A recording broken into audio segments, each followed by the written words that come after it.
ప్రేమకి నిర్వచనం ఇచ్చాడు చాలా అందంగాను. అది చాలా బాగుంది. అందుకోసం నాకు ఎక్కడ చెప్పినా అదో మాట చెప్పాలనిపిస్తుంది, మనవి చేస్తూ ఉంటాను. నా కించిదపి కుర్వాణః సౌఖ్యై దుఃఖాన్ని అపోహతి. మనకి ఏమీ ఉపయోగపడాడు కొడుకు. వాడిని చిన్నప్పటి నుంచి కష్టపడ్డాం, పెంచాం, అంతా చేసాం, వాడికి ఆస్తి చేసాం, ఉద్యోగం చేయించాం, ఇక్కడ ఫారిన్లో ఉన్నాడు. వాడు మనకి ఏమీ కాసు పంపించడు, వాడు మనకెందుకు ఉపయోగించడు. నా కించిదపి కుర్వాణః ఏమీ చేయడు. సౌఖ్యై వాడు సుఖం అనుభవిస్తున్నాడు. ఇక్కడ తండ్రికి దుఃఖాన్ని అపోహతి, దుఃఖములు పోతున్నాయి. మా వాడంత గొప్పగా ఉన్నాయండి, మా వాడంత వీడు పొంగిపోతున్నాడు. ఏమిటిరా మీ వాడిని ఉద్ధరించాడు? వాడికి అక్కర్లేదు, ఉద్ధరించక్కర్లేదు. వాడు ఆనందం అనుభవిస్తే వీడు సుఖంగా ఉంటాడు. ఇది ప్రేమ. ఇది మీకు కలగడానికి ఏం కావాలి? వాడితో నీకున్న సంబంధం తెలియాలి. వాడితో నీకున్న సంబంధం ఏమిటి? నేనే నిన్ను పుట్టించిన వాడిని నేను. పితాహమస్య జగతః మాత ధాత, నేనే అన్నీని. కాబట్టి నీకు నవవిధ సంబంధములున్న వాడి మీద ప్రేమ కలుగుతుంది. ఏమిటి ఆ సంబంధములు? పిత, రక్షక, శేషి, భర్త, జ్ఞేయ, స్వామి, ఆధార, ఆత్మ, భోక్త. ఇవి 9 సంబంధాలు. లోకంలో ప్రేమించే వాళ్ళందరం ఎలా ప్రేమించుకున్నా ఈ సంబంధాల చేత ప్రేమించుకుంటున్నాం. మొదటివాడు పిత, తండ్రిని కొడుకు ప్రేమిస్తాడు. రక్షక, మనకు ఆపదలు తొలగించి సుఖమును కలిగిస్తే వాడిని ప్రేమిస్తాం. శేషి, వాడు మనల్ని నియమించేవాడైతే వాడిని ప్రేమిస్తాం. భర్త, మనల్ని పోషించేవాడైతే ప్రేమిస్తాం. జ్ఞేయ, మనకు చాలా తెలుసుకోదగిన వాడు, పెద్ద అయితే పూజిస్తావు, సేవిస్తావు. రమాప స్వామి, స్వామి అంటే మనం వాడికి చెందిన వాళ్ళం, వాడు మన మీద పెత్తనందారు, వాడిని ప్రేమిస్తాం. ఆధార, మనం వాడు లేకపోతే నిలబడలేము, ప్రేమిస్తాం. ఆత్మ, నాకు లోపల వాడే ధరించి నియమించి దాని కొరకు ఉపయోగపడేవాణ్ణి. భోక్త, అనుభవించేవాడు. ఇవి లోకంలో ప్రేమించడానికి 9 రకాల సంబంధాలు. ఈ 9 రకాల సంబంధాలు నేనే అన్నాడు స్వామి భగవద్గీతలో. ఎవరయ్యా నిన్ను కన్నవాడెవడు? నేను. ఎందుచేత? ఈ ప్రకృతి అంతా ఒక స్త్రీ యొక్క గర్భం. దాని తస్మిన్ గర్భం దధామ్యహం మమ యోనిర్మహద్బ్రహ్మ తస్మిన్ గర్భం దధామ్యహం మమ యోని. ఇది నా భార్య. ఎవరు? ఈ ప్రకృతి. ఇది మమ యోని. దానిలో నేను గర్భం దధామ్యహం. కాబట్టి అహం జీవ ప్రద పిత, నేను మీకు పుట్టించినటువంటి తండ్రిని నేను. మాత, నీ యొక్క ప్రియమును కోరి ప్రవర్తించేవాడిని నేను. కాబట్టి అలాగే రక్షక, ఆపదలు తొలగించేవాడు నేనే తొలగిస్తాను. నీవు ఆపదలు ఉంటే సంసార సాగరాత్ మృత్యు సంసార సాగరాత్ ఉద్ధరామి. మునిగిపోయినావు నువ్వు సముద్రంలో, ఎవడు తీశాడు పైకి? నేను. నీకు తెలివి లేదు, ఎవడిచ్చాడు జ్ఞానాన్ని? నేను. నేనే మత్తః, నా వల్లే నీకు జ్ఞానం, స్మృతి, అపోహ కూడా నా వల్లే కలుగుతున్నాయి. లేకపోతే నీ జ్ఞానం కలగదు, నా వల్లే కలుగుతుంది. నీ నడక నేను, నీవు చేసిన ఫలములు అనుభవించేవాడిని నేను. కాబట్టి నీకు 9 రకముల సంబంధములు నాతో ఉన్నాయి కనుక నేనే నీకు తప్ప మరొకరు ఎవరు లేరు కనుక ఏమి చేయాలి? స్వామితో మనకి సంబంధములు తెలిస్తే, అప్పుడు నీకు ఆయన యందు ప్రేమ కలిగితే, ఈ ప్రేమ నీకు వాని యందు కలిగిన నాడు భగవంతుని యందు కలిగితే దీనిని భక్తి అంటాం. లౌకికమైన వాటి యందు కలిగితే ప్రేమ అంటాం. ఇది ప్రకృతి కేవలం భగవంతుని యందు కాకుండా భగవద్ విభూతి యందు కలగాలి. అంటే విభూతి అంటే సర్వ జగత్తునందు కలగాలి. ఎలా కలుగుతుంది సర్వ జగత్తునందు ప్రేమ? ఇది కూడా మనము ప్రేమించిన వానికి చెందిందంటే కలుగుతుంది. మన అబ్బాయి పుస్తకాలంటే జాగ్రత్తగా తీసి దాస్తాం, పై వాళ్ళది ఏదో పడిపోయినాయంటే మనం అంత చూడం. అలాగే నాది, నా వాడిది, ఇది మా స్వామిది, ఇది మా స్వామిది. కాబట్టి ఈ పుష్పం తీసి జాగ్రత్తగా ఎందుకు పెట్టాం? మన స్వామిది కనుక. మరొకటి అయితే వదిలేస్తావు. కాబట్టి విశ్వమంతా ఎవడిది? భగవంతుడు ఆత్మగా కలది కనుక ఆ భగవంతుడే నాకు కూడా ఆత్మ కనుక నీ శరీరములో ఒక దేశము కాలు, ఒక ప్రదేశము కన్ను, ఒక ప్రదేశము చెవి ఉంటే పాదమును ఎలా ప్రేమిస్తావో కన్నును అలాగే ప్రేమిస్తావు. కానీ కన్ను గొప్పది, పాదము తక్కువది అని ఒకదానిని గొప్పగా ఒకదానిని తక్కువగా ఎలా చూడవో, విశ్వములో సర్వపదార్థముల యందు సమత్వభావన నీకు కలిగి ప్రేమ కలగాలి అంటే విశ్వమునకు అంతకు ఆత్మ ఒకటే అని తెలియాలి. ఈ విశ్వమునకు ఆత్మీయ అయిన దానిలో నేను కూడా ఒక ఏకదేశమును అని తెలియాలి. ఆ ఏకదేశము నేను. ఈ విశ్వముల ప్రతి వ్యక్తి భగవంతునికి శరీరమే. ఈ శరీరంలో ఒక భాగము వాడు, ఒక భాగము నేను, ఒక భాగము వీరు, అందరూ తలొక రకముగా ఉన్నాం. అంచేది నీకు ప్రేమ కలుగుతోంది అంటే నీ పాదమును నువ్వు ముట్టు ఉందికి అసహించుకోవు. తతో న విజుగుప్సతే మనకి చెప్తుంది ఈశావాస్యోపనిషత్తులో. ఎప్పుడైతే ఎత్ర సర్వమాత్మైవాభూత్ తత్కేన కంపస్యేత్, అంతా ఆత్మే, భగవంతుడున్నాడు లోపల, వాడికి శరీరం అంతా అని తెలిసిన నాడు నీకు దేని యందు ద్వేషము కలగదు, అసహ్యము కలగదు. మన కాలు మీద మనకు అసహ్యం కలగదు, మన కాలు మీద మనకి ఏవగింపు కలగదు. కాలు ముట్టుకుంటాం, ఏం అసహించుకోం, పైవాడి కాలు ముట్టుకుంటే కడుక్కుంటాం. ఎందుచేత కడుక్కుంటున్నావు? అది నీ కాలు కాదు కనుక. కాబట్టి ఆ విశ్వాత్మకమైన భావము కలగటానికి నీకు మొట్టమొదటి తెలియవలసింది ఇదిగో 7వ అధ్యాయం 9వ అధ్యాయం తెలిస్తే, ఈ 2 అధ్యాయాల వల్ల నీకు కలిగేది ఏమిటి అంటే విశ్వములో సర్వత్రా భగవదాత్మకత్వం భాషించాలి. భగవంతునికి విశ్వమునకు ఉండే సంబంధము తెలియాలి. ఈ సంబంధము తెలిస్తే కాని కలగదని స్వామి మనకి 8వ అధ్యాయంలో భగవంతుడితో ఉండే సంబంధం తెలిసిన తరువాత ఎట్లా నీవు చిట్ట చివర స్మరించడానికి జ్ఞాపకం పెట్టుకోవాలో ఆ జ్ఞాపకం పెట్టుకోవటటువంటి లిస్ట్ ఏమిటో చెప్పి, ఇదిగో ఐశ్వర్యం కావలసిన ఇలా స్మరించండి అని చెప్పి ఆఖరికి 2 దారులు ఉన్నాయి మనం వెళ్ళేవి, ఎప్పుడు వాటిని స్మరిస్తూ ఉండమన్నాడు. శుక్లకృష్ణే గతిష్యేతే జగత శాశ్వతే మతే. ఒకటి తెల్లదారి, ఒకటి నల్లదారి, 2 ఉన్నాయట. తెల్లదారి నల్లదారి అని 2 దారులు ఉన్నాయి.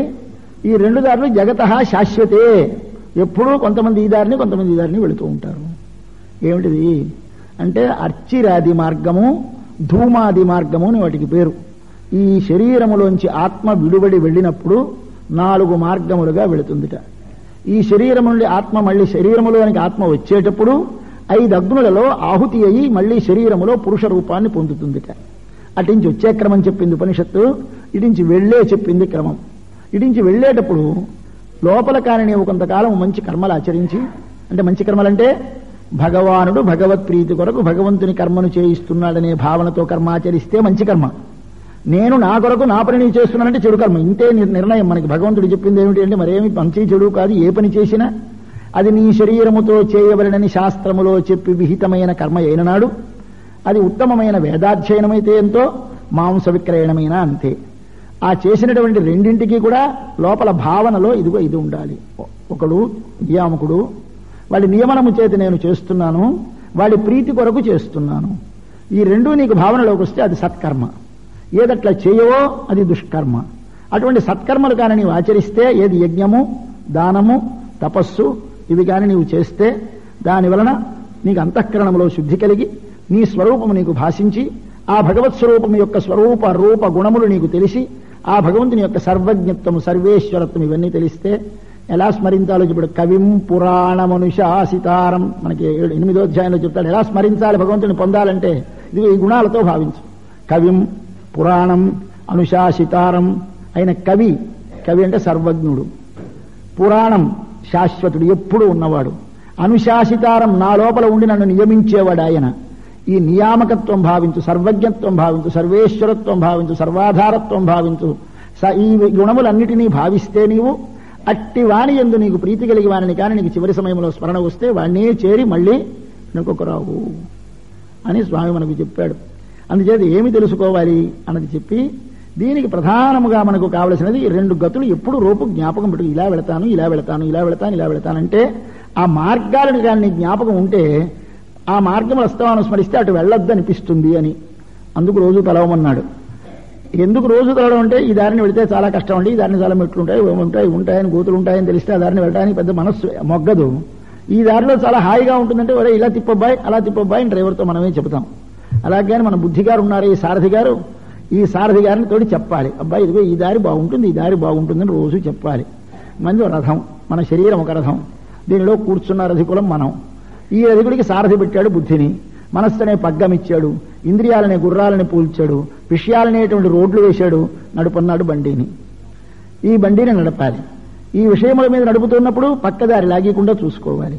దానికి కళ్ళెం కాని కాస్తంత బాగులేకపోయినా పడిపోతాం, బుద్ధిగారి కాని కాస్త తాగి పరాగ్గా ఉన్నా పడిపోతాం. కాబట్టి సారథిని అప్రమత్తంగా ఉంచాలి.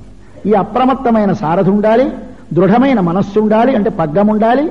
ఇంద్రియములనేటువంటి హయములు విషయముల వైపు వెళ్ళిపోయి చెడిపోకుండా నీవు దారిలో వెళ్ళాలి. ఇది కఠోపనిషత్తు చెప్పింది.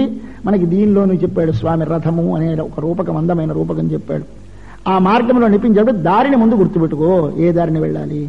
ఒకటి తెల్లదారి, ఒకటి నల్లదారి. తెల్లదారి అంటే అర్చిరాది మార్గము, నల్లదారి అంటే ధూమాది మార్గము, మరొక మార్గము యామ్యాది మార్గము, నరకలోకానికి వెళ్లే దారి, మరొక మార్గం అటించి తిరిగి వచ్చే దారి గర్భ మార్గము. అటించి వస్తాం. ఇందాక పంచాగ్ని విద్యను మనవి చేశానే, అది అగ్ని గర్భాది మార్గం అంటారంటే గర్భానికి వచ్చే మార్గం.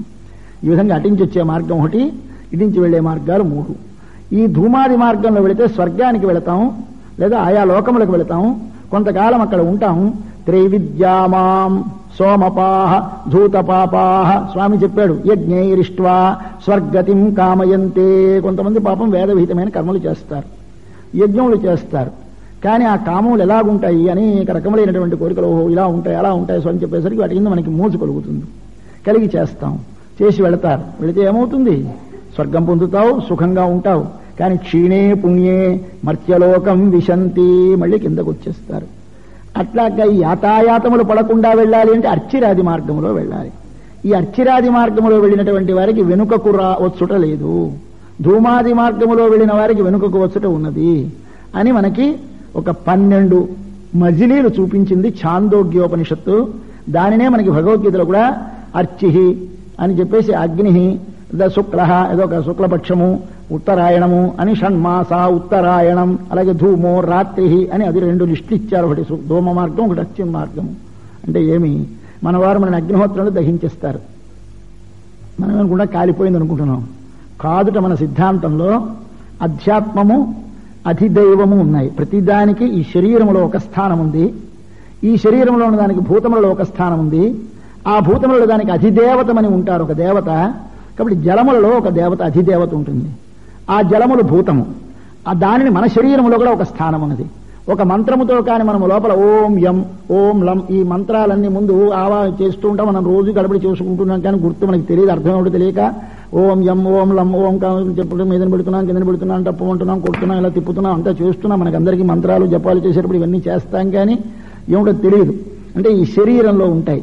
శరీరంలో ఉండేటువంటి వాటిని అధ్యాత్మం అంటారు. పైనుండే భూతములలో ఉండేదాన్ని అధిభూతం అంటారు. ఆ వాటికి అధిదేవతలని ఒక్కొక్క దానికి ఒక్కొక్క దేవత అధిష్టానం ఉంటుంది.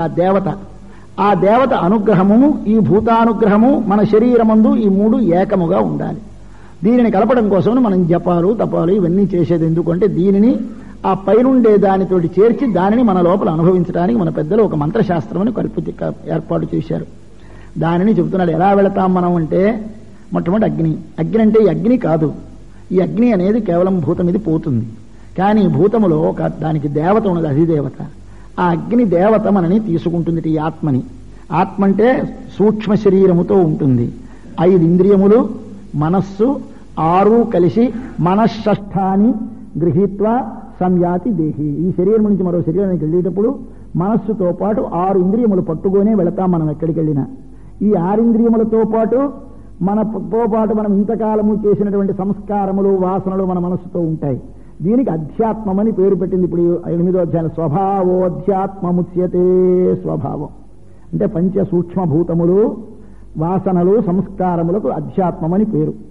దీనిని ఏం చేస్తుంది? ఆ ఒక దేవత స్వీకరిస్తుందట, దీనిని అవతల దానికి అందిస్తుంది. అర్చిహి అది పగటి వేళ దేవత స్వీకరిస్తుంది. పూర్వపక్ష శుక్లపక్ష దేవత స్వీకరిస్తుంది. తరువాత ఉత్తరాయణ దేవత స్వీకరిస్తుంది. ఉత్తరాయణం అంటే ఉత్తరాయణం కాదు, ఉత్తరాయణం అధిదేవత ఉందని మన సిద్ధాంతం, అది స్వీకరిస్తుంది. అయిన తర్వాత అర్చిర్దిన పూర్వపక్ష షడుగంమాస అబ్ద సంవత్సరం తీసుకుంటుంది. కాబట్టి మనకి సంవత్సరం దాకా లెక్క. మన పితృదేవతలకు మనం చనిపోయిన తర్వాత నెలకోటి పెడుతూ ఉంటాం. మొదట 12 రోజులు పెడతాం, తర్వాత నెలకి పెడుతూ ఉంటాం, తర్వాత సంవత్సరం అబ్ద. తర్వాత వాత వాయుమండలంలో ఉండే వాయుదేవత స్వీకరిస్తుంది. అంశుమతు సూర్యుడు, గ్లౌహు చంద్ర, విద్యుత్తు వరుణ, ఇంద్ర, ధాతృ అంటే బ్రహ్మ. ఇది మనకి వరుస మెట్లు, 12 మెట్లు. కాబట్టి అర్చిహి దిన పూర్వపక్ష షడుగంమాస అబ్ద వాత అంశుమతు గ్లౌహు విద్యుతు వరుణ ఇంద్ర ధాతృ వీరి చేత స్వీకరింపబడుతుంది. పుణ్యకర్మలు చేసి జ్ఞానమును ఆర్జించి ఈ ప్రకృతి సంబంధమును వీడి ఆ నిత్యమైనటువంటి ఒక ఆత్మానుభవమును కాని భగవదనుభవమును కాని పొందాలని కోరినటువంటి వారు 2 రకములు. ఏ కోరిక కోరినా వారు చిట్ట చివరి సమయములో దానిని స్మరిస్తూ ఓం అనే అక్షరమును స్మరిస్తూ తమ ప్రాణమును కాని వదిలిపెట్టినా, లేదా ఒక భగవద్ దివ్యమంగళ విగ్రహమును భావిస్తూ తన ప్రాణమును విడిచిపెట్టినా వారిద్దరూ కూడా ఏమవుతారంటే ఈ మార్గంలో పయనిస్తారు. లేనివారు ధూమాది మార్గంలో పయనిస్తారు. ఇదిగో ఈ మార్గం మంచిది, మార్గం చెడదని రోజు చెబుతూ ఉండాలి బుద్ధికి. ఎందుకంటే లేకపోతే ఈ మార్గంలో వెళ్ళాలనిపించదు. అందుకోసం రోజు అబ్బాయి ఇదిగో ఈ మార్గంలో వెళుతుంది, ఈ మార్గంలో వెళ్ళడానికి ఏమిటండి అప్పుడు అడుగుతాడు ఎలా వెళ్ళాలి సార్ అని. అప్పుడు చూపించాలి మ్యాప్, ఇదిగో ఇలా వెళ్ళాలి ఇలా వెళ్ళాలని. అప్పుడు చెప్పాలి, ఇదిగో ఈ మార్గం రా, దీనికి ఇలా కర్మయోగం, దీనికి ఇలా జ్ఞానయోగం, దీని నిష్కామకర్మ, ఇవన్నీ చెబితే ఈ పద్ధతి ఆచరిస్తాడు. అందుకోసం దీనికి ఇంత తంతుందయ్యా, అంత్యకాల స్మృతి హఠాత్తుగా అప్పటికప్పుడు ఇలా అనేస్తే వచ్చిదు, అంత్యకాల స్మృతికి వెనకింతుంది. దానికి ఏం చేయాలి? రోజు కూడా యోగయుక్తో భవార్జున, రోజు అచ్చిరాది మార్గ చింతన పరోభవ, రోజు అచ్చిరాది మార్గాన్ని చింతనం చేస్తూ ఉండాలి. దీనికోసం మన పెద్దలు ఒక శ్లోకం రాసి పెట్టారు. రోజు ఇవన్నీ అంటే 12 వరుస జ్ఞాపకం లేదండి అంటారేమో అని ఒక శ్లోకం రోజు పొద్దున చదువుకోమన్నారు పెద్దలు. ఒక శ్లోకం రాసి ఏమిటి అంటే, మనం ఇక్కడి నుంచి బయలుదేరిన దగ్గర నుంచి ఎలా ప్రవర్తించాలో ఒక క్రమాన్ని ఒక 2 శ్లోకాలలో ఇమడిచారు. ఇవి ప్రాతః పొద్దున్న నిత్యము అనుసంధానం చేసుకోవలసిన శ్లోకములని మా పెద్దలందరూ మాకు చెప్పారు. అది మీకు చెప్తూ ఉంటారు, మీరేమి మీ పెద్దలేండి మా పెద్దలేండి ఎవరు చెప్పినా మంచే కనుక మనం చేస్తున్నాను. దానిలో ఉన్నది ఏమిటి అంటే, మొట్టమొదటి ఎలాగ ఇక్కడి నుంచి బయలుదేరుతాం? సత్సంగాత్, ఇది మొదటి మెట్టు. సత్పురుషులతో సహవాసించి దానివల్ల ఏమి కలుగుతుంది? భవనిస్పృహ, మళ్ళీ పుట్టుబుద్దు. దీనివల్ల ప్రయోజనం లేదని వీరి మాటలు విన్నందువల్ల అలా క్రమక్రమంగా పుట్టుక యందు స్పృహ తగ్గుతుంది. భవనిస్పృహ. అప్పుడు గురుముఖాత్, అప్పుడు ఒక జ్ఞానం గల వారి దగ్గరికి చేరుతావు. వారిని చేరి శ్రీశం ప్రపద్య, భగవాన్ని ఆశ్రయిస్తావు. అప్పుడు ఆత్మవాన్, నీవెవడో నీకు తెలుస్తుంది. తరువాత ప్రారబ్ధం పరిభుజ్య, జ్ఞానము కలిగినంత మాత్రంలో శరీరము వదలదు. ఈ శరీరములకు కర్మ అనుభవించవలసిన కర్మ ఉన్నంతకాలం ఉంటాము కనుక ప్రారబ్ధ కర్మావసానము దాకా ఉండి, అప్పుడు తరువాత ప్రారబ్ధం పరిభుజ్య కర్మశకలం ప్రక్షీణ కర్మాంతర, ఇతర కర్మలు ఉంటాయి. 2 కర్మలు ఏమిటవి? సంచితము, ఆగామి అని మరి 2 కర్మలు ఉంటాయి. ప్రారబ్ధం అనేది ఇప్పుడు మనం తీసుకున్నటువంటి ఈ వారం రోజులు ఖర్చు పెట్టుకుంది బ్యాంకులోంచి విత్డ్రా చేసుకున్నది, ఇంత కొంత ఉంది అక్కడ, అది సంచితం. ఇప్పుడు మనం ఇది పెట్టుబడి పెట్టి మళ్ళీ సంపాదించింది వస్తుంది, అది ఆగామి. కాబట్టి ఆగామి కర్మ, సంచిత కర్మ, ప్రారబ్ధ కర్మ, ఇవి అది కూడా పోవాలి. ఎలా పోతాయి? ఉపనిషత్తు చెప్పిందిగా, ఏమీ లేదు, నీవి ధ్యానమని చెప్పేమే ఈ అంత్యకాలమందు ఒకసారి అలా కాని వాని స్వరూపాన్ని ధ్యానం చేస్తూ నీవు ఆ చిట్టేశ్వర సమయంలోని ఓం అనే ప్రణవమును ధ్యానం చేస్తూ వదిలినా, లేదా భగవద్ దివ్యమంగళ విగ్రహాన్ని స్మరిస్తూ ధ్యానం చేసినా వెంటనే ఆ స్వామి నీ యొక్క పూర్వకర్మలనన్నిటినీ నశింపచేస్తాట, ఉత్తర కర్మలనన్నిటినీ అంటకుండా చేస్తాడు. ఆశ్లేష వినాశౌ, బ్రహ్మసూత్రములు చెప్పే పూర్వాఘము ఉత్తరాఘము అంటారు వీటికి. పూర్వాఘం అంటే ముందర ఉన్న కర్మ, ఉత్తరాఘం అంటే తర్వాత వచ్చే కర్మ. ఈ 2 కర్మలు ఏమవుతాయి? అశ్లేషము, వినాశము. ఎక్కడ చెప్పింది? ఉపనిషత్తులు. మళ్ళీ బ్రహ్మసూత్రం, మళ్ళీ ఇక్కడ భగవద్గీత, మళ్ళీ ఉపనిషత్తులలో ఏం చెప్పింది అంటే, యథా పుష్కర పలాశ ఆపోన శ్లిష్యంతే. నువ్వు కానీ ఒక్కసారి ఆ చివరి సమయంలో ఆ స్వామిని ధ్యానం చేసి ఓం అని ఈ ప్రాణమును కాని మీదకి తీస్తూ ఉంటే, అప్పుడు నీవు ఒకసారి భగవద్ దివ్యమంగళ విగ్రహాన్ని అలా మనసు లోపల ధ్యానం చేస్తే ఆయన నీకు స్వరూపం దర్శనమయ్యి వెంటనే ఏమవుతుంది? నీకు ఇంతవరకు ఉన్నటువంటి పాపములన్నీ తామరాకు మీద నీరు ఎలాగుండదో అంతం కాదు. యథా ఒక ఇషీకతూలం అగ్నౌ ప్రోతం ప్రదూయేత, ఒక దూదిలో నిప్పు పడేస్తే అలా కాలిపోతుందో అలా పూర్వకర్మలన్నీ నశించిపోతాయి. మరొక దృష్టాంతం ఇచ్చింది మరొక చోట, తామరాకు మీద నీళ్లు వేస్తే అలా అంటవో అలా అంటకుండా పోతాయి. అంటకుండా పోయేవేవి రాబోయే కర్మలు, కాలిపోయేవేవి ప్రాచీనమైన కర్మలు. కాబట్టి ప్రాచీన కర్మలు అంటకుండా పోతాయి, అశ్లేషం అంటారు. ఉత్తర కర్మలు వినాశం అంటారు, నశించిపోతాయి. ఎప్పుడు? ఇదిగో ఈ అంత్యకాలమందు నీవు ఇంతవరకు చేసి చివరికి అది ఉండి ఆ చివరి సమయంలో నీకు కానీ ఓం అనే దానితో వెళ్ళగలిగిన యోగికి కానీ, లేదా కేవలం సంతతము భగవదనుభవంతోటి, భగవద్గుణానుభవంతో, భగవద్దివ్యమంగళ విగ్రహంతో, నిత్య భగవదారాధనతోటి జీవితం సాగించి అట్లా చివరి సమయంలో ఒక్కసారి వాడి స్మరణతోటి, వాడి రూపముతోటి తన ప్రాణము లేచి వెళ్ళిపోయినటువంటి మహాభక్తుడికి ఇద్దరికి కూడా ఏమవుతుంది? ఈ పూర్వ ఉత్తర అఘముల యొక్క అశ్లేష వినాశములు కలుగుతాయి. అది కలగగానే ఏమవుతాడు? ముక్త, దీని నుంచి విడువడతాడు. ఇప్పుడు బయలుదేరి వెళ్ళేటువంటి దారులు అర్చిహి దినా పూర్వపక్ష షడుదంమాస అబ్ద వాత అంశుమతు గ్లౌహు విద్యుతు వరుణ ఇంద్ర ధాతృ, ఈ 12 ఉన్నాయి అని, ఈ 2 పోతాయని. రామాయణం నాకు బాగా అలవాట్లండి. భగవద్గీత ఏదో ఇప్పుడు వచ్చింది కానీ మధ్యలోనూ నాకు మా రామాయణం చాలా ఇష్టం. ఈ భగవద్గీత సరే పెద్దలందరూ ఆచరిస్తున్నది, నేను పాడే తప్పు కదా అని భగవద్గీత కూడా పారాయణ చేసుకుంటూ ఉంటాను. కానీ భగవద్గీత కంటే నాకు రామాయణం చాలా ఇష్టం. అయితే అందులో ఇది ఉందంట అని నా భావన. విశ్వామిత్రుడి యాగాన్ని రక్షించడానికి వెళ్ళాడు రామచంద్ర ప్రభు. అక్కడ మారీచుడు సుబాహు అని 2 రాక్షసులు. 2 రాక్షసుల్ని చంపాడు. 2 చంపలేదు. ఒకరిని చిమ్మి పారేశాడు, ఒకరిని చంపేశాడు. ఏమిటి దీని అర్థం? అంటే ఒకరిని చిమ్మి పారేయడం అంటే అంతకుండా దూరంగా తోసేశాడు, ఒకరిని కాల్చేశాడు అక్కడికక్కడే. ఇవే కదండి ఉత్తరాఖం పూర్వాఖం పోయినాయి. కాబట్టి నేను భావిస్తూ ఉంటాను, ఆహా మా విశ్వామిత్ర యాగ సంరక్షణ అంటే స్వామి మాకు ఇవాళతోటి పూర్వాఖ ఉత్తరాఖాలు పోయినాయి. సరే వెళ్ళాడు జనక మహారాజు గారి పట్టణానికి. యజ్ఞంలో ఏం జరిగింది? అయ్యా మాకు యజ్ఞం 12 రోజులు అన్నాడు ఆయన. 12 పగళ్ళు ఉంది యజ్ఞం. 12వ నాడు మా అమ్మాయిని పెళ్లి చేస్తామన్నాడు. ఓ సరే అన్నారు, మకాం పెట్టారు. 12 ఏమిటి? ఇదిగో ఈ మజిలీలు అనుకున్నాను నేను. ఇక్కడ విశ్వామిత్రుడి యాగం దగ్గర పూర్వాఖం ఉత్తరాఖం పోయిందండి విశ్వామిత్రుడికి. అక్కడికి వెళ్ళగానే ఒక్కసారి 12 రోజుల్లో స్వామి సీతారాములు ఇద్దరు కలిశారు. తాను వెళ్ళిపోయినాడు ఉత్తర దిక్కుకు, మరి వెనక్కి రాలేదు. మళ్ళీ ఇటువైపు రాలేదు ఆయన, అటు వెళ్ళిపోయినాడు. ఎందుచేత 12 రోజులు అవగానే సీతారాములు కలిశారు కనుక. ఇది మన కలయిక. ఈ భావనతో మనం రామాయణం చదివితే భగవద్గీత అందులోనే ఉంది, అది ఉపనిషత్తులో అందులోనే ఉన్నాయి. కాబట్టి మీకు కావలసినంత వస్తుంది. అవతల భగవద్గీత చదివినా రామాయణం చదివినా ఏదైనా భావనలో రావాలి. అందుచేత ఏం చెప్పాడు? ఇలా చెప్పి నిత్యంలో కూడా నీవు శుక్ల కృష్ణే గతి హ్యేతే జగత శాశ్వతే మతే. కాబట్టి ఈ రెండింటిని జ్ఞాపకం పెట్టుకుంటే నీకు అంత్యకాల స్మృతికి ఏది అవసరమో నీకు ఇప్పుడు జ్ఞాపకం వస్తుంది, లేకపోతే జ్ఞాపకం రాదు. అంచేత ఆ శుక్లగతిని గుర్తుపెట్టుకొని ఆ శుక్లగతిని నిత్యము స్మరిస్తే దానికి తగినటువంటి ప్రవర్తన మొదటి నుంచి అలవాటైతే చిట్ట చివర నీవు దానిని పొందగలుగుతావు అని చెప్పి 8వ అధ్యాయాన్ని సమాప్తం చేస్తాడు. తరువాత 9వ అధ్యాయం ప్రారంభిస్తూ ఇది రాజవిద్యా రాజగుహ్య యోగం అని దీని పేరు. ఒక పేరుకి మాత్రం అర్థం మనవి చేసి ఆయన మొట్టమొదటి దాన్ని పొగుడుతాడు. అది చెప్పేసి సారించేస్తుందని టైం అయిపోతుంది. రాజవిద్య రాజగుహ్యం అని దీనికి పేరు. అది అక్షర పరబ్రహ్మయోగం వెనకనైంది.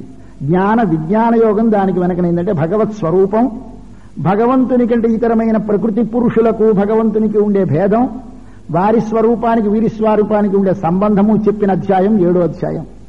అంటే బ్రహ్మస్వరూప నిర్ణయం చేసి ప్రకృతి పురుషుల యొక్క స్వరూపాన్ని నిర్ణయం చేసి ప్రకృతి పురుషులకు పరమాత్మతో ఉండే సంబంధం ఏమిటో నిర్ణయం చేసింది 7వ అధ్యాయం. 8వ అధ్యాయంలో అటువంటి పురుషుడు పరమాత్మను పొందటానికి ఏ విధముగా తాను జీవితముండగా చెయ్యాలో చెప్పి ఇదిగో ఈ 7 తెలుసుకుని 7వది అయిన అంత్యకాల స్మృతి ఉండాలి అని చెప్పాడు 7వ అధ్యాయం. ఇప్పుడు 9వ అధ్యాయంలో భక్తి యొక్క గొప్పతనాన్ని చెబుతాడు.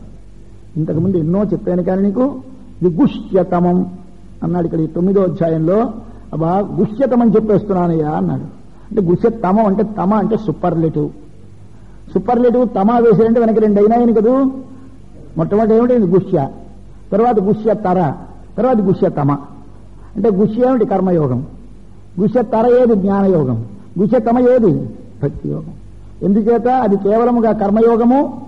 ఈ శరీరముతో చేయవలసిన కర్మలను ఎలాగ ఆచరించాలి, తాను ఈ మళ్లీ బంధములోకి రాకుండా ఆత్మస్వరూపం ఎట్టిది, ఆత్మస్వరూపం ఎలా ఉంచుకోవాలి రెండవది. ఈ ఆత్మస్వరూపమునకు భగవంతునితో సంబంధం తెలిసి భగవంతుని పొందించినది భక్తి యోగము. కాబట్టి అది గుహ్యము, గుహ్యతరము, గుహ్యతమము అని 9వ అధ్యాయంలో భక్తిని గురించి స్వామి ప్రతిపాదిస్తూ చెప్పాడు. అయ్యా ఇది చాలా గొప్పది. రాజవిద్య రాజగుహ్యం. రాజవిద్య అంటే మన వాళ్ళు జబ్బుల్లోనూ ఒక జబ్బుకి పేరు పెట్టారు, మనకు తెలిసే ఉంటుంది, రాజయక్ష్మ అని. అంటే రాజయక్ష్మ అంటే ఏమిటి? అప్పుడు అది ట్రీట్మెంట్ లేదు దానికి పాపం. కాబట్టి వాళ్ళు ఆ రోజుల్లో దానికి రాజా అని పేరు పెట్టేశారు. రాజా అంటే మరి తిరుగులేనిది అని అర్థం. కాబట్టి తిరుగులేనివాడు రాజు. కాబట్టి రోగాల్లోకి రాజయక్ష్మ తిరుగులేనిది. అలాగే విద్యలలోకి రాజవిద్య. ఇది ఏమిటి? ఇదెంతితే గుహ్యతమం. ఇది చాలా చాలా గొప్పది. అన్నిట్లోకి గుహ్యతమం చెబుతున్నాను నేను. ఏమిటి? రాజవిద్య రాజగుహ్యం. రాజవిద్య అంటే విద్యానాం రాజా రాజవిద్య, గుహ్యానాం రాజా రాజగుహ్యం. విద్యలలో కనుక విద్య అంటే ఏమి? భగవంతుని నిత్యము ఎడతెగక ప్రేమతో మరి ఒక విషయము మధ్యలోకి రాకుండా స్మరించుటకు విద్య అని పేరు. విద్య అంటే జ్ఞానము. ఇక్కడ మనం భక్తి మార్గంలో ఉన్నాం కనుక జ్ఞానమన్నా భక్తి అన్నా ఒకటిగానే జ్ఞాపకం పెట్టుకోండి. తర్వాత మీరు ఇంటికి వెళ్ళిన తర్వాత మళ్ళీ మీరు మార్చుకోండి. కానీ ఇక్కడ ఉన్నంతసేపు విద్య అంటే జ్ఞానము, జ్ఞానం అంటే భక్తి, భక్తి అంటే అనవరత స్మృతి. దానికే ధ్రువాస్మృతి అని పేరు పెట్టారు. ధ్రువాస్మృతి అంటే ఎడతెగని మధ్యలో తెంపులేని స్మృతి. స్మృతి అంటే ఏమి? మొదట ఒక వస్తువుని చూస్తాం, ఈ చూసిన వస్తువును చూడగానే దీన్నేమంటాం? అనుభవం, జ్ఞానం అంటాం. కంటితో చూసినందువల్ల కలిగిన దానిని జ్ఞానం అన్నాం. కంటితో చూడకుండా ఈ చూసినది మరల లోపల వస్తే దాని పేరు స్మృతి అన్నాం. ఎదురుగా కనిపించిన కంటితో చూసినందువల్ల తగిలినందువల్ల ఇంద్రియమునకు విషయమునకు సంబంధము కలిగినందువల్ల కలిగిన జ్ఞానమునకు జ్ఞానము ప్రమాణి పేరు. ఆ వస్తువుని చూడకుండా తరువాత మనసు లోపల అది మెదిలితే దాని పేరు స్మృతి. ఆ స్మృతి, ఒక స్మృతి మీకు ఉండేది 12 సెకండ్లు ఉంటుంది. ఈ 12 సెకండ్లు ఉండేటువంటి స్మృతి కానీ జ్ఞానము కానీ నెక్స్ట్ అది పోయి మరొకటి వస్తుంది. మీకు ఒక నిమిషం ఒక జ్ఞానం ఉండదు. ఈ విషయాన్ని గురించిన జ్ఞానం పోయి మరొక విషయాన్ని గురించిన జ్ఞానం వచ్చింది. ఆ విషయాన్ని గురించి మరొకటి పోయింది. ఇప్పుడు ఆలోచనలు అలా వరుసగా సాగుతూ ఉంటాయి. కానీ మధ్యలో ఉన్న ఎడము గుర్తించడానికి వీలు లేక నాకు ఎప్పుడు జ్ఞానమేనండి, ఎప్పుడు జ్ఞానం ఏకంగా ఉండదు. ఈ జ్ఞానం మారి మరొకటి మరొకటి మరొకటి వస్తూ ఉంటాయి. అట్లా కాకుండా ఒకే వస్తువును గుర్చి వరుసగా 3 స్మృతులు మీకు వస్తే, అంటే 3 12 36 సెకండ్లు కానీ మీరు ఎప్పుడైనా నిలబెట్టండి, మనసు తెలిసిపోతుంది. వాచి పెట్టుకొని 36 సెకండ్లు ఏదో ఒక వస్తువునే ధ్యానించామని నిలబడితే నిలబడదట. 12 సెకండ్లు వేసరికి రెండోది మళ్ళీ మరొకటి వస్తూ ఉంటుంది. అలా రాకుండా నిలబడాలి. అట్లా నిలబడితే కొంతమంది 4 అన్నారు, కొంతమంది 3 అన్నారు, 48 సెకండ్లని కొందరు, 36 సెకండ్లని కొందరు అన్నారు. కానీ ఏదైనా ఎడతెగక మధ్యలో మరి ఒక వస్తువును గుర్చిన స్మరణ లేక ఒకే స్మరణ ఎడతెగక సాగాలి. దాని పేరు ధ్రువ స్మృతి. ఇది ప్రేమ రూపముగా ఉండాలి. అది ప్రీతి కావాలి. ప్రీతి అంటే ఏమిటి? మనకు ఒకరి మీద ప్రేమ కలిగితే ఆ వస్తువే జ్ఞాపకం వస్తుంది. అలా ప్రీతి రూపం కావాలి. ప్రీతి రూపం ఆ వస్తువు కాదు, ప్రియము. దీన్ని తలంచడమే ప్రియం అవ్వాలి. మన అబ్బాయి మీద మనకి ప్రేమ ఉంటే మనకి తలుచుకుంటేనే మనకి ఏదో హాయిగా ఉంటుంది. ఒక వస్తువుని గురించి మనకి ఇష్టం ఉంటే దాని తలంపే మనకి ప్రియముగా ఉంటుంది. కాబట్టి తలంపే నీకు ఇష్టంగా ఉండాలి. కాబట్టి ఏది ప్రియము కావాలి? కృష్ణుడు కాదు, కృష్ణ స్మరణమే ప్రియము కావాలి. కృష్ణ స్మరణము ప్రీతి రూపం కావాలి. కృష్ణుడు ప్రియుడు, వాని గురించి స్మరిస్తున్నాను అనుకోవడం కాదు, స్మరిస్తేనే ప్రీతి. కాబట్టి ప్రీతి రూపం అవ్వాలి, అవిచ్ఛిన్నముగా ఉండాలి, అవ్యభిచరితము కావాలి, అహైతుకి కావాలి. ఇదో 4 లక్షణాలు చెప్పేశారు. ఇది భక్తి అంటేను. ఏమిటి కావాలి? ఒక కారణం వల్ల ఏర్పడ్డది కాకూడదు. ఎందుకు ప్రేమించారండి మీరు? ఏమిటి ఫలమండి? తెలియదు. దానికి అవతల ఫలము లేదు, యువతల కారణము లేదు. ఇది కావాలి. ఇది కలగడానికి 8 అధ్యాయముల కథ సాగితే ఇప్పుడు నీ లోపల అది కలుగుతుంది. వాడికి మనకి ఉండే సంబంధం తెలియడం చేత మనకి అహైతుకి కలుగుతుంది, అవతల ఫలరహితమైనటువంటిది కలుగుతుంది. రెండవది అవిచ్ఛిన్నముగా కలగాలి. ఎడతెగకుండా అదే జ్ఞాపకం వస్తుండాలి. అస్తమానం అదే ఆలోచన సాగాలి. ఇది ప్రీతి రూపముగా ఉండాలి. అట్లాంటి ఎడతెగక సాగినటువంటి స్మృతికి ధ్రువా స్మృతి అని, ధ్యానమని, భక్తి అని పేరు. అట్టి భక్తి భగవంతుని పొందించే సాధనములలోకెల్లా రాజు కనుక రాజవిద్య. ఇది రాజగుహ్యం. ఇది గుహ్యం. గుహ్యం అంటే ఏమి? గుహయందుండేవాడెవడు? గుహ అంటే మనకి లోపలుంది ఒక గుహ. ఆ గుహలో ఉంటాడు భగవానుడు. వానికి చెందినది గుహ్యము. గుహ్యం అంటే చాలా గుహ్యం. గుహ్యం అంటే ఏమిటి? మరి అబ్బాయి ఇది మనసులోనే ఉంచుకోవాలి సుమా, ఎవరికి చెప్పకూడదు సుమా అంటూ ఉంటారు మన వాళ్ళు. ఎవరైనా రహస్యం చెబితే మనసులోనే ఉంచుకోవాలి, పైవాడికి చెప్పకూడదు. ఇది గుహ్యం. ఈ గుహ్యం ఉండాలి ఇక్కడ. ఆ గుహ్యము అంటే గుహయందే ఎప్పుడు ధ్యానించి ఉపాసించదగినది రాజగుహ్యం. ఎన్నో ఆలోచిస్తావు మనస్సులో, అన్నీ గొప్పవి కావు. ఇదొక్కటి రాజ. గుహ్యానాం రాజా. హృదయములో సంతతము ధ్యానించవలసిన వాటిలోకి గొప్పది రాజగుహ్యం. పవిత్రం. ఇది ఏం చేస్తుంది? పవిత్రం. పవిత్రం అంటే పరిశుద్ధిని కలిగించున్నది. పవిత్రం అనే మాట ఎక్కడొచ్చినా ఈ క్షేత్రము పవిత్రము, ఈ తీర్థము పవిత్రము అంటే అర్థము పాపములను తొలగించున్నది, అపవిత్రతను తొలగించున్నది, పరిశుద్ధిని కలిగించున్నది. పూ అని సంస్కృతంలో ధాతువు, దాని నుంచి వచ్చింది పవిత్ర. ఇది పవిత్రం. నీవు కాని మనసు లోపల ఎడతెగక ఆ భగవానుని గుర్చినటువంటి స్మరణ సాగితే అది నీ లోపల ఉండే భగవత్ ప్రాప్తి ప్రతిబంధకములను తానే తొలగిస్తుంది. కాబట్టి పవిత్రం. ఇదముత్తమం. ఇంతకుముందు చెప్పినవి 2 ఉత్, ఉత్తర, ఉత్తమ. ఒకటి పాజిటివ్, కంపారిటివ్, సూపర్లేటివ్. మీ దగ్గర రండి. ఉత్ కర్మ మంచిది, జ్ఞానము చాలా అంతకంటే మంచిది, భక్తి చాలా మంచిది. కాబట్టి ఇదేమైంది? ఉత్, ఉత్తర, ఉత్తమం, పవిత్రం. ఇదముత్తమం. ప్రత్యక్షావగమం. అవగమం అంటే తెలుసుకొనబడదగిన వస్తువు. ఏది చేత తెలుసుకునబడదగిన వస్తువు? పరమాత్మ, భగవంతుడు. అట్టి భగవంతుణ్ణి ప్రత్యక్ష నీకు మానసికమైనటువంటి దృష్టితోటి లోపల స్పష్టముగా దర్శనము చేయిస్తుంది. నీకు భక్తి కానుంటే ఎడతెగక స్మరిస్తే ఆ స్మరణము ప్రత్యక్ష సమానమవుతుంది. కంటితో చూసినట్టే ఉంటుంది నీకు. ఈ కంటితో ఈ వస్తువు కనిపించినట్టు కనిపిస్తుంది మనకు భగవంతుడు. కానీ ఈ వస్తువు అందరి కళ్లకు కనిపిస్తుంది, ఆ వస్తువు వాడి కంటికే కనిపిస్తుంది. కాబట్టి అవగమం అంటే చూడబడే వస్తువు ప్రత్యక్ష, ఇంద్రియముని చేత ఎదరగా చూచుటకు తగినట్లు చేయునది భక్తి. ప్రత్యక్షావగమం. ధర్మ్యం, ఇది ధర్మ్యము. ధర్మ్యం అంటే ఏమి అంటే ధర్మము, ధర్మాత్ అనపేతం, న్యాయము, న్యాయము నుండి తొలగనిది, ధర్మము నుండి తొలగనిది.